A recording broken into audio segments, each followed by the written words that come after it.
Uh, Hey, we're live. Hi, everyone. We are in a new session for AI Guild, and today we have an exciting guest with us, Zach Wilson, who is also my friend.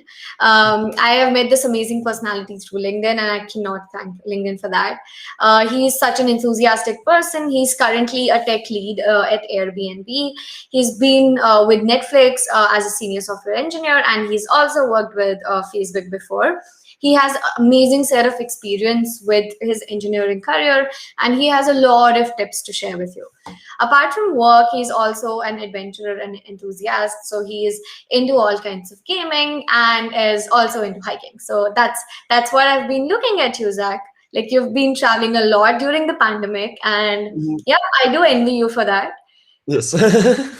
Welcome to the session, and I'm really excited to talk to you about like your experiences being in Facebook and how you paved your career into being getting into like senior software engineer and cracking like one of the toughest companies I feel is Netflix. Like, they're doing amazing work. The kind of talent they hire is really good, and I'm so excited to see that, like, you've been there, you've done so much work with them, and now you are leading a team in Airbnb. So yeah, I wanted to learn more about your experience, about how your career has been through in all these different companies, and the most important project that you want to talk to today was with the banning act of notifications. That's, of course, a project that you have done while you were at Facebook. And how did that help your career like grow tremendously?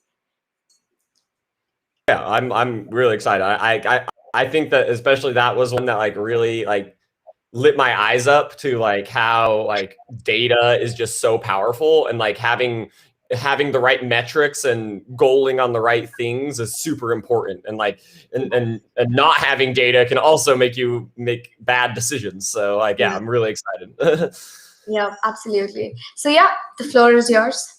All right. Well, okay, cool. So I'll kind of go over that a little bit. So like I started at Facebook back in August of 2016. It's pretty great. Before Facebook, I worked at a couple other companies. I worked at a company called Teradata for a little while. That's where I really got like my big data chops. That's where I learned about like, this is like a while ago, before, Spark and all these things, like these technologies like weren't even adopted yet. It was mainly like Java MapReduce and Hive. Like that was what I learned a lot at Teradata. And then I interviewed at Facebook, and that Teradata experience really helped me get that role, and because it was like very data engineering focused. When I was at Facebook, I actually was I did team matching at Facebook, right? And there was a couple different teams I was looking into. Like I was looking into like either working in like community integrity. That was one of them. Was like kind of like working like fighting fake accounts and stuff like that. Another one was around like feed and like trying to optimize the feed on Facebook. And then the third team I interviewed with was growth, and that one was just on like how to manage growth. And that team was like core growth. It was like using and core growth had like a couple different teams, right? It was one around login, because if people can't log in, we can't grow, right? Then there was a team around like notifications, right? Because notifications brings people back. And there was another team around friending, because you have to have friends on Facebook to come back, right? And those are like the three main big pillars of teams there. And it was very interesting. So I picked that team because I was like, the people there, like when they pitched it, it was just so exciting. I was like, whoa, dude, this team is. And so I started working on I ended up working on notifications for my first like year or so at Facebook.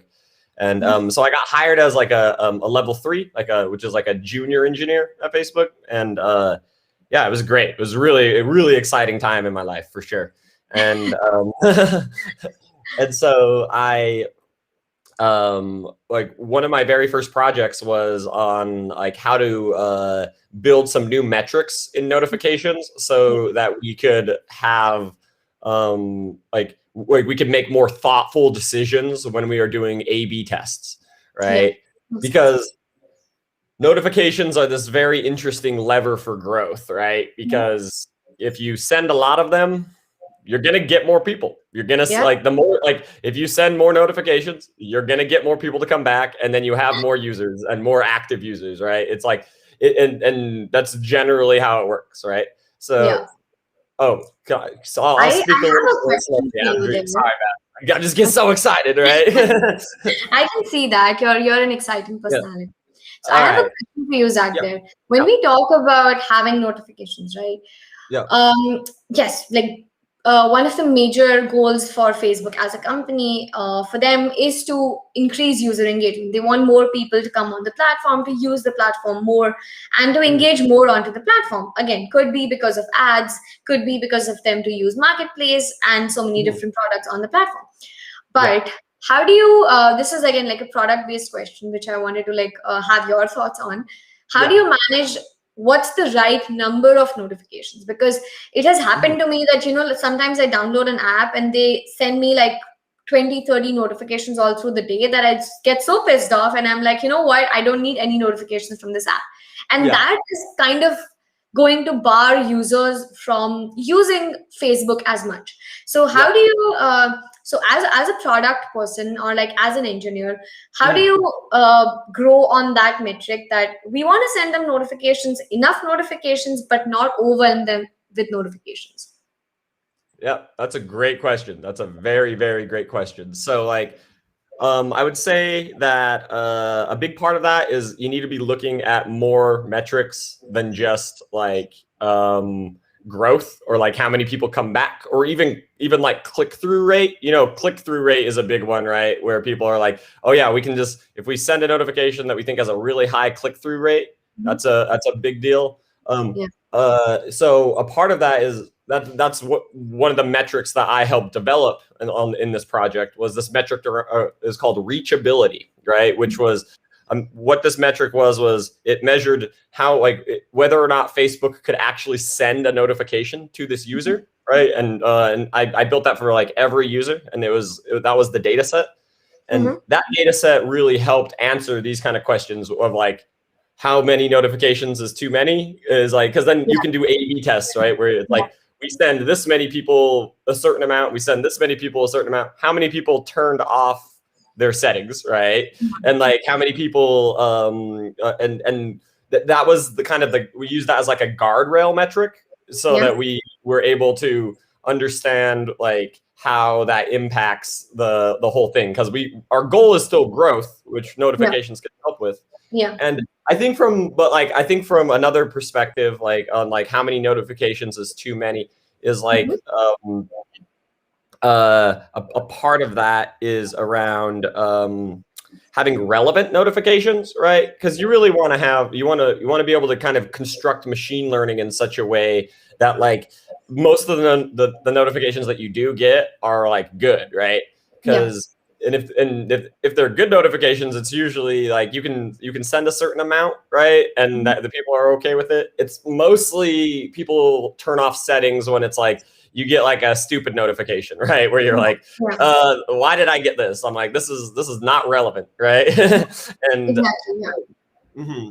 that's kind of like the balance there that happens. And I worked a lot with like product managers and a lot of people, like how to make things more relevant with like machine learning and like the kind of machine learning and personalization a little bit. And there's also things around like time of day, right? Because you don't want to get notifications at 3 a.m, right? And so and there's things like that as well that are super important, right? It's not just like the what, but the when, and like and stuff like that as well. So also like reaching about based on how active the users are on Facebook, right? Like what is the screen time of the users? Which time of the day are they most active with their phones? That could also help them target them with the notifications at the right time, and not probably ping me when I am on my breakfast table, but it can probably ping me when I'm actually, like, you know, actively using my phone at that period during the day.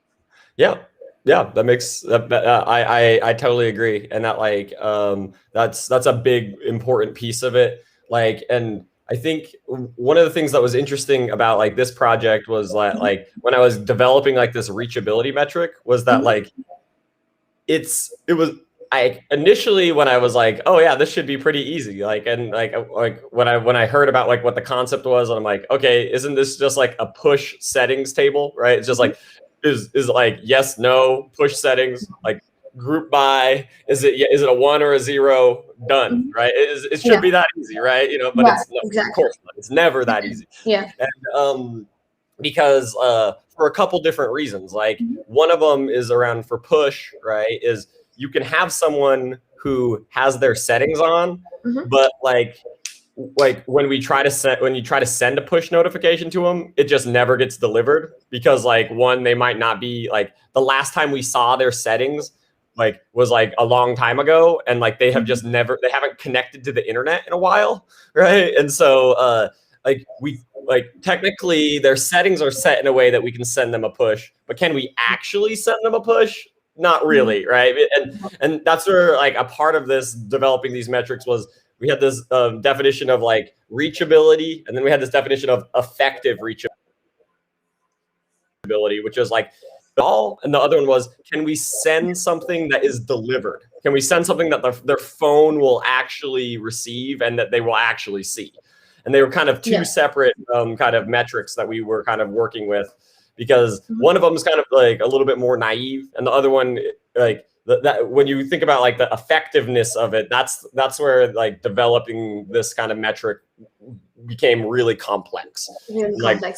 Yeah, and kind of figuring out that pipeline was like like it was very, especially like because I had never done product work like that before. That was very new to me, very, very new to me. And like learning how like how big data worked at Facebook and all those things was like, it was really, really great. Like and I learned a lot. And so one of the things like that we did with a lot of that stuff was we were able to then kind of figure out like, oh, which A/B tests were, especially around volume, right? We were able to kind of fine tune the volume of notification sending with A/B testing and using this reachability guardrail metric that really helped us like kind of fine tune that. But then we realized, another thing we realized was that we needed another metric. There was actually another metric that we needed in order to really get notifications to the next level. And that was around like, because you got to think about like, what is the goal of notifications, right? A lot of people say it's growth, bringing people back, right?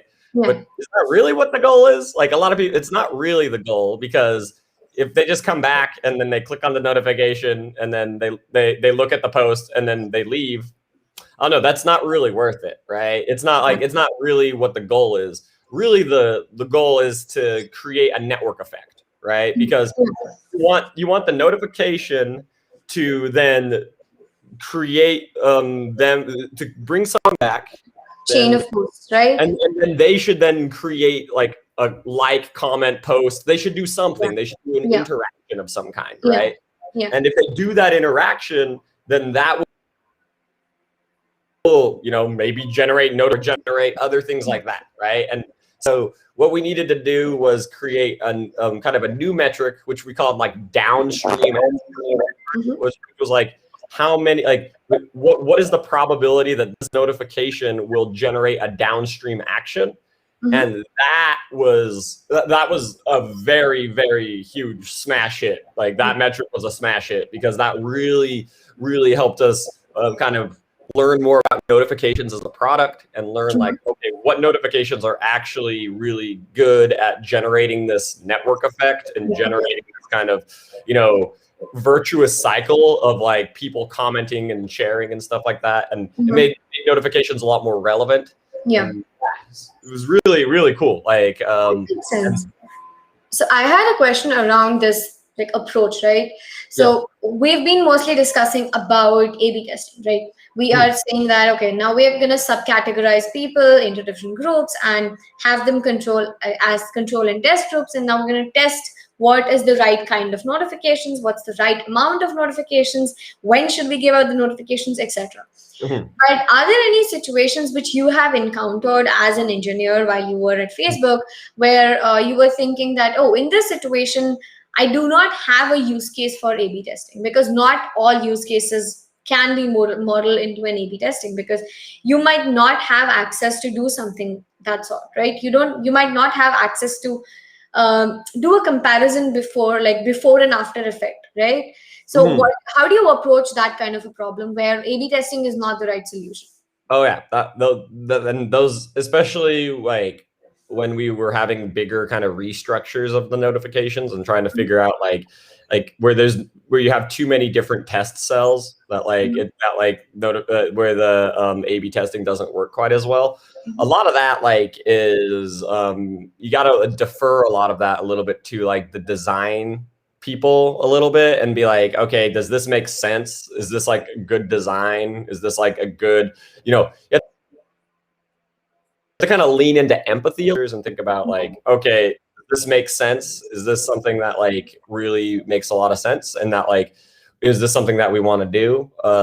And a lot, but then on the other side, you still want to like, if they do these big changes, you want to still measure it, make sure that like, okay, yeah, these changes did do what we wanted to do. But like, yeah, it's the one thing with notifications though is that like most of the time, I would say like a big chunk of the time, like you can A/B test actually. Like it's actually a big percentage of the time. But like especially when they're thinking about these bigger redesigns and bigger things like that, that's when it's harder to do that. And that's where soft skills, empathy, leaning on the expertise of other people, like that stuff's super important as well, like trust for sure. And Zach, as an engineer, like you have probably like worked on different kinds of products, right? Like being at Facebook, goals were aligned differently. Like the kind of products you were working on were different. Whereas Netflix was again different kinds of users, different kinds of metric that you were trying to optimize. And now with Airbnb, it's again different. So what are your learning experiences through your journey when you were at Facebook versus Netflix and now at Airbnb?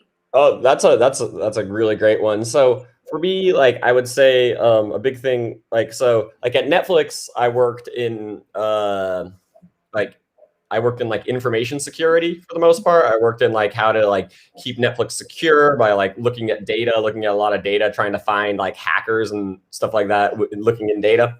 That was pretty fun. And then now I'm working in like at Airbnb, I'm working in like the economic space of like for every listing on Airbnb, what should the price be? What should the availability be? Stuff like that. And I would say the big things I've learned is like about that is that like products are very different and people have different priorities as well, for sure. That's definitely a big thing. I think another thing is like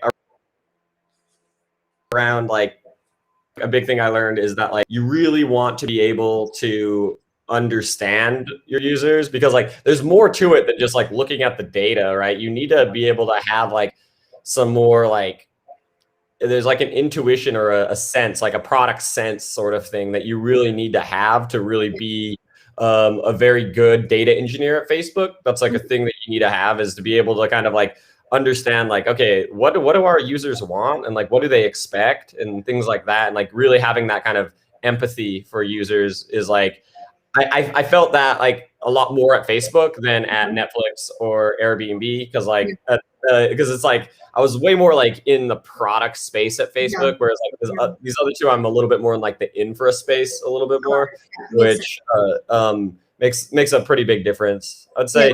And I'd say at Netflix, one of the things I learned is that like security is a challenging space. It's a very challenging space because like you're looking for like a needle in a haystack sort of thing, right? Where like even like doing ML to detect like security threats is also very hard, because you just don't have very many examples, right? And trying to figure out like, oh yeah, this hacker hacked in here and like, yeah, that's a problem. And it's like, but like, how do you do that in an automated way, right? How do you do that in a way that like you don't need like a security analyst for, or stuff like that? That was like what we were trying to figure out.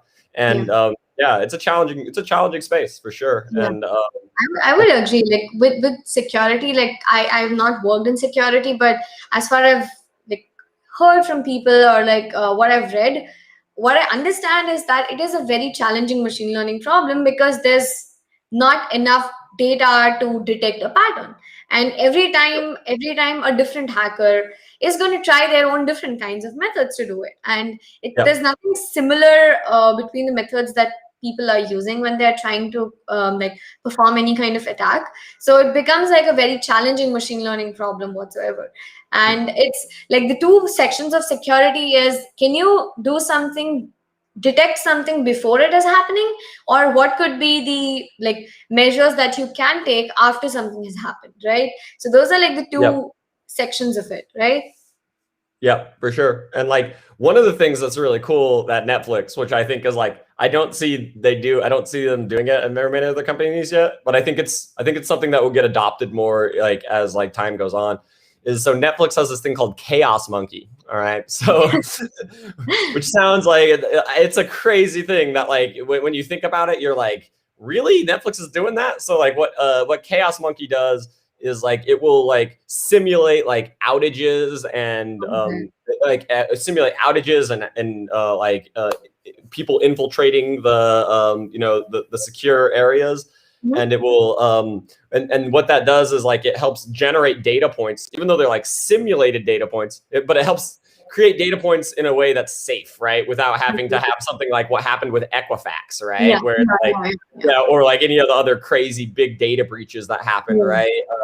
And so like I really think that companies need to adopt more things like that to like actually try to like essentially like hack themselves, right? And kind of then create data points that way for machine learning and for like and just to also understand their own security controls. Because a huge part of security is also just prevention, right? Of like make sure that you are, following all the best practices and, you have your software up to date and stuff like that, so that you like you have the attack surfaces as small as possible. And like that stuff was very interesting and very different. That was one of the things I really liked about working at Netflix, was that it was so different. So like and like I really liked learning that. It was a very like stimulating space. I learned something.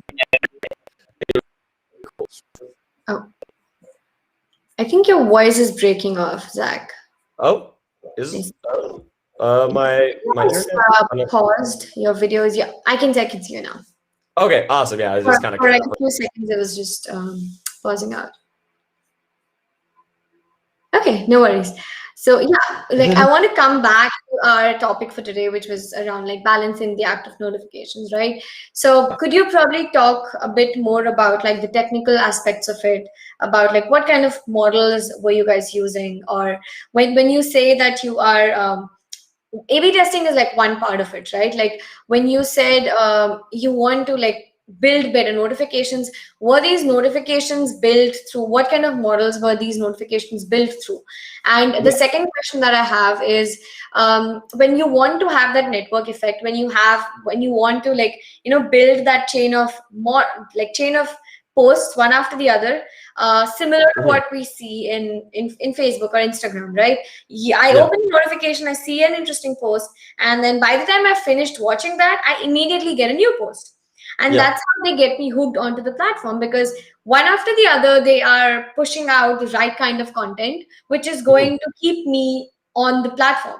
And in the meantime, I'm also getting to see ads. So that like, what kind of technology, or like what kind of models are being used to produce these kind of notifications and having the network effect on those? Yeah, oh, that's a good one. So so a big part of that was it's probably very different now because it's been many years, but at the time in 2016, 2017, like they had this big model called Nudge. Nudge was really cool. And so Nudge was also like the amount of data you had to give Nudge to like train itself like was really, really crazy. So like, but like it used it mainly used like, it was like a random forest model that it used to like figure out like what because like a lot of the features that they have for notifications are like, it's not linear, right? And some of them are like way more important than other ones. And like and so that was like a big part of the model that they used to like train that stuff. And like and they use that like offline to like they generated a bunch of data offline, and then they trained the model. model, but then that model was real time because it needs to be in like the actual online system in order like to actually work. But they trained it offline with like big data, which was pretty cool. So more back to like the technical aspects of it, right? So there's actually Facebook can send you notifications in a bunch of different ways. Like, so most people like in the US, when they think of notifications, they think of push notifications. They think like that they're almost one-to-one. But like in other countries, actually, push notifications are less important. There's actually other types of notifications, right? You have SMS, which is another one. Like Facebook can send you a text message in some countries. Like in the US, we think like, Facebook sending me a text message, that's weird. That's really weird. But like in other countries, it's people expect that a little bit more. They actually expect, like, especially countries that don't have as much like as good like infrastructure for the internet. Like Facebook will rely on SMS a little bit more. Totally makes sense. And then another category is actually email notifications. Like you actually probably get these email notifications from Facebook. They just are like hidden in like the social tab in Gmail, and like, it's very like you never click on them. But like that's the three, right? And they actually have different purposes, right? So SMS and email are more around driving monthly active users, whereas push notifications is more about driving daily users, right? It's about keeping people in there every day. And the other two are for the users who are like a little bit more not as engaged. Those other two types of notifications are really useful for getting the monthly active user numbers up. And so like that's kind of like how they work. And so each one. And one of the reasons why the pipeline was so complicated is that like each one of these channels has their own like definition for like whether or not it's reachable.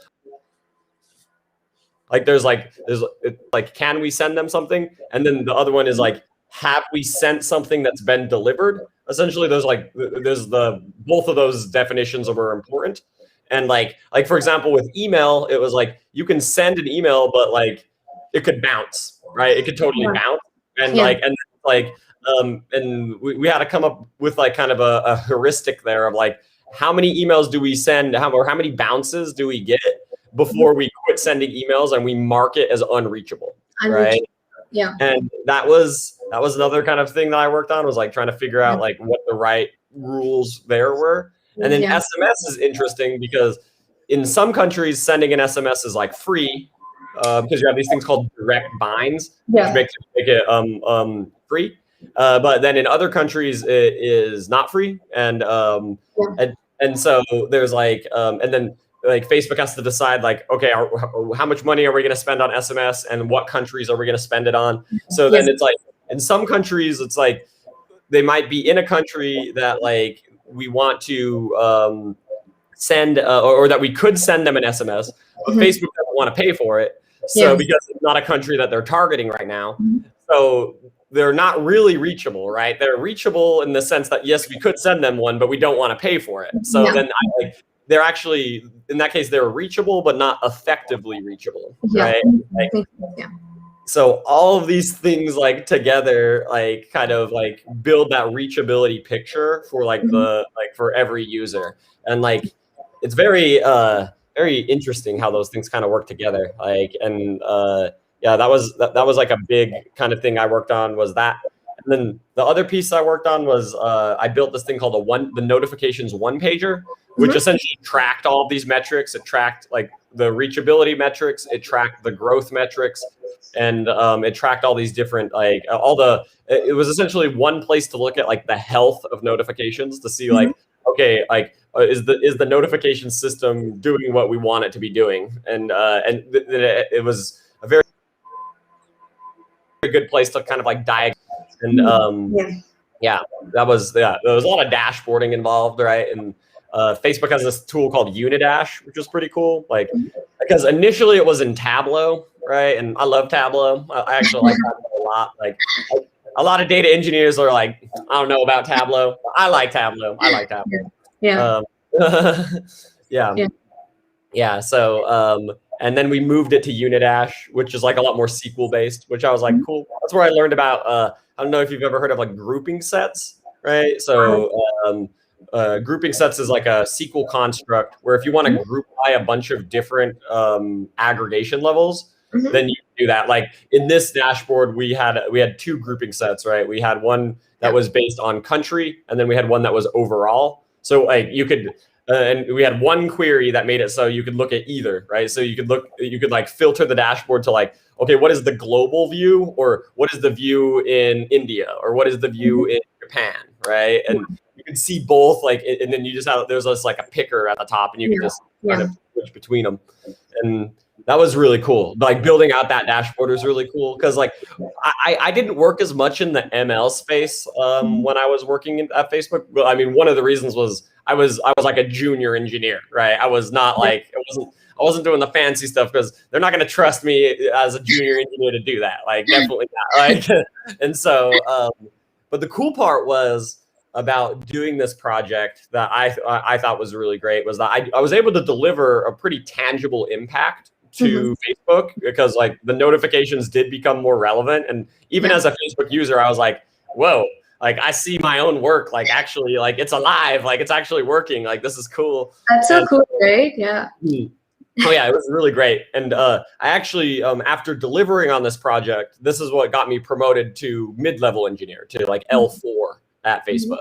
And that was really, I was really excited about that. I was like, awesome, this is great. Like, and then I was able to like kind of work on more things that give me a little bit more responsibility. And yeah, it was absolutely wonderful. Like seeing how to work with all these teams, and like, because a big part of it was like, I had to work to come up with these reachability things. It was like, I had to like work with all these different teams, like, because there was like an SMS team, there was an email team, right? There was a push team. And then there was like, then you have to work with the finance people around SMS to be like, okay, what countries are we targeting right now? Because we need to know that list, because otherwise we can't compute these numbers the right way.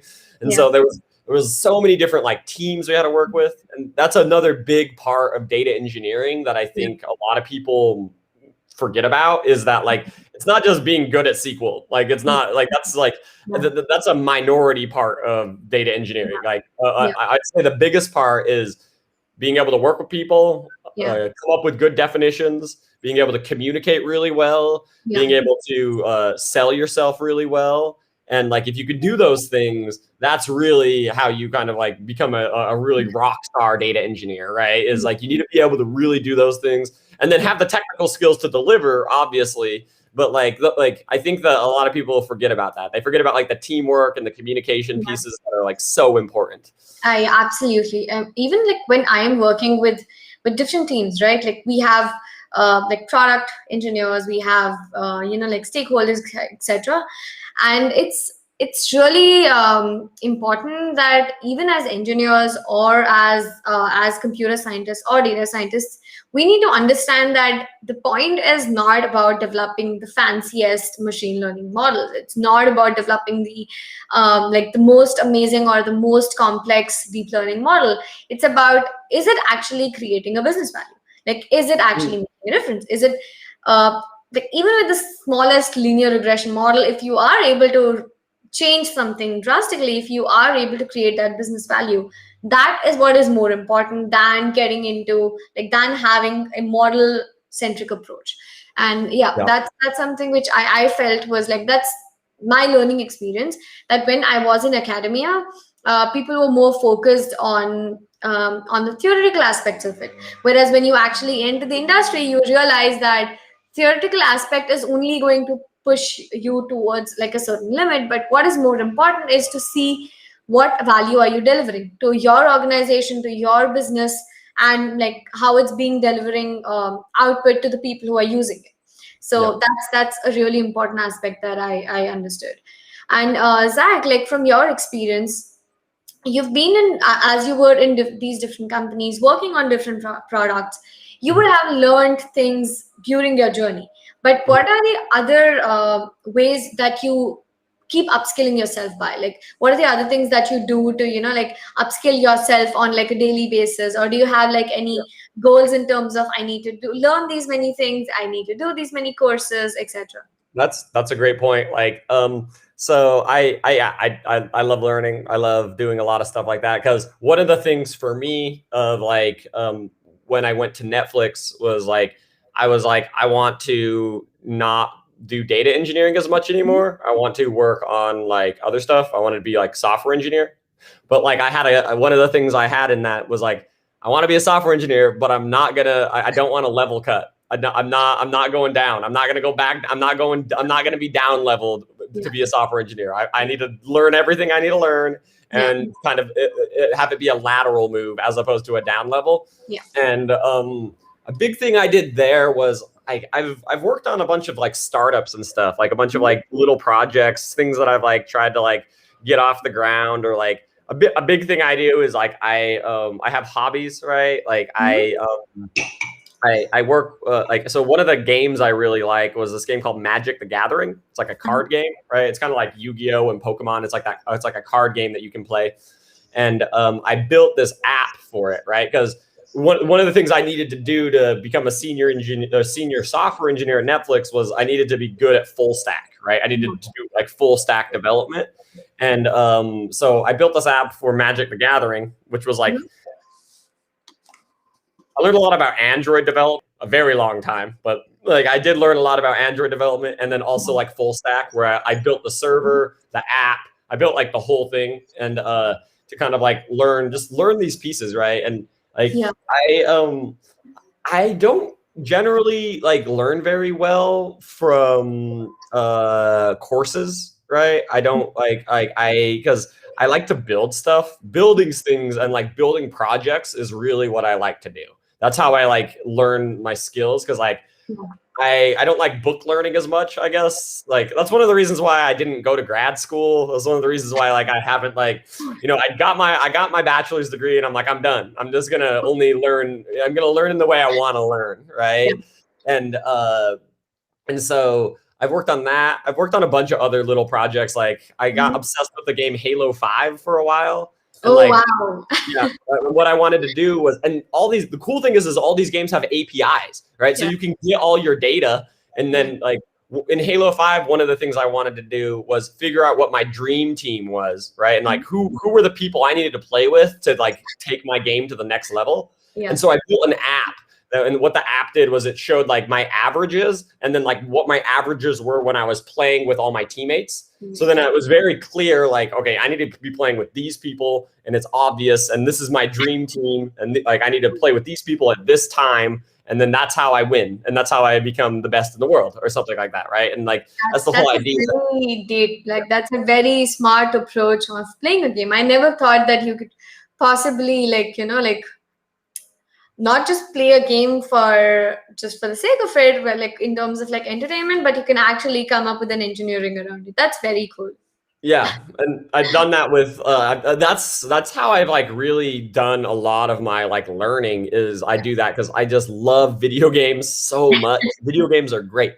And like and nowadays, like, and it's getting even better, because like nowadays, like video games, like they all have APIs. They all have APIs, like pretty much all of them. Some of them suck. Some of them are like actually really hard to work with. Games have like stats APIs now. So if you're into video games and you're into data, I highly recommend like building out an app or building out a dashboard for like, and that shows your stats cut by a bunch of dimensions and stuff like that. Because I think that like it's fun. It's really fun to do that. It's actually, and it doesn't feel like work. It doesn't feel like you're sitting through some sort of course, like learning about things. I find I always want to do things that I feel enthusiastic and excited about it. And that's one way to do it, for sure. Like, and that's literally what I did to like become a senior software engineer at Netflix was that. I know that sounds like maybe a little bit too simple, but like I didn't like study leak code a ton.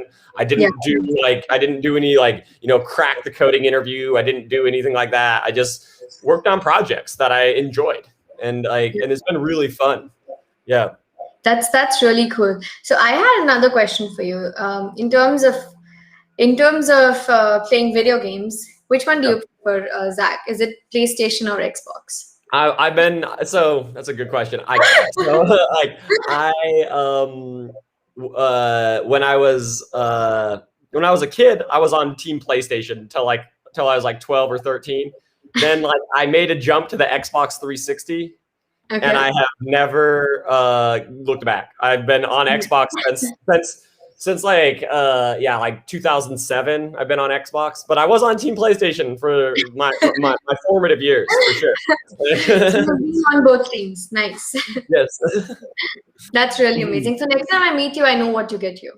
Yeah, yeah, for sure. It'd be great. Yeah, This is like, that's amazing, Zach. Like, thank you so much for, like sharing your learning experience, not just at work, but outside of work, how you have been growing yourself, how you have been learning new things. And I absolutely agree. There's like no better learning than using such real world experience. And I wish there was a way that I could I was as enthusiastic as you with games. So sadly, I'm not. Like, unfortunately, I'm not good with games. I have tried yeah. PlayStation. So we got a new PS5, and I did try Nice. my best, but I realized I'm just not good at it. So yeah, Yeah, I it think takes a lot of practice. Yeah. so yeah, I might just go back to my traditional way of like finding some data set on the internet and work Mhm. on that. So yeah, that's what I've been doing. So yeah, this That's is great. Like for you, like sharing your story, Zach, mhm. about your experience in terms of like work with respect to education, with respect to like doing it on your everyday basis. So this is like really, really amazing. I learned a lot from you.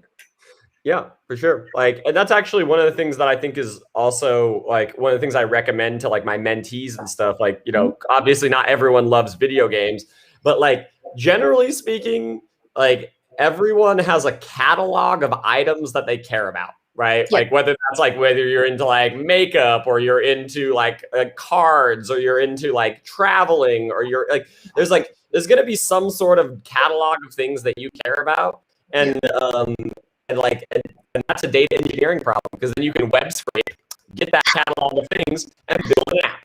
Right? Yeah. That's it's pretty cool. That's actually like when I was working with one of my mentees. What we did was we scraped the web to get all of the data on Pokemon, like all the different Pokemon. We built Pokedex, right? A Pokedex of all the different Pokemon, and like that was a wonderful. It was a really fun project actually. I was like, oh, that's cool. Like, and that's how we kind of like learned a little bit more about full stack, right? That's And I really think that's what I recommend to people who are like if you don't have like access to a nice stats API like in video games, there's all cool. like, a catalog of things that you probably care about, and that one's a little bit more universal. So Yeah. Yeah, I totally agree to that. So Zach, thank you so much. I would, as like last point, I might just ask you to, if you can share a few links of like the resources which has been most useful for you. If you do refer to any books or any kind of websites which like you recommend for people to learn who are either in their like early stages of their engineering career or intermediate. And I also do know that you do a lot of blogs. So if you can yeah, share those links as well, I will be adding those to the description of this video while I'm sharing it on YouTube later on, so people can awesome. like check those things out. Yeah, definitely. Like, yeah, I do a lot of blogging, and I've been trying to do a little bit more on Medium, right? Because like trying to make that jump from like LinkedIn posts to Medium posts, it's Yeah. interesting because like I want the Medium post to be like longer and like higher quality and all that stuff. But like Absolutely. I've done two posts on Medium, and I'm gonna do more. Like, Yeah. yeah, definitely. I would I send definitely your links on the description of the video below so people can like read those later. yeah. Okay, great. Thank you so much, Zach, and thank you everyone for being with us. Mhm. And it was great chatting with you, Zach. Thank you so much. Yeah, for sure. It was really great having. This is wonderful. Have a good one. Yeah, awesome. See Bye. you.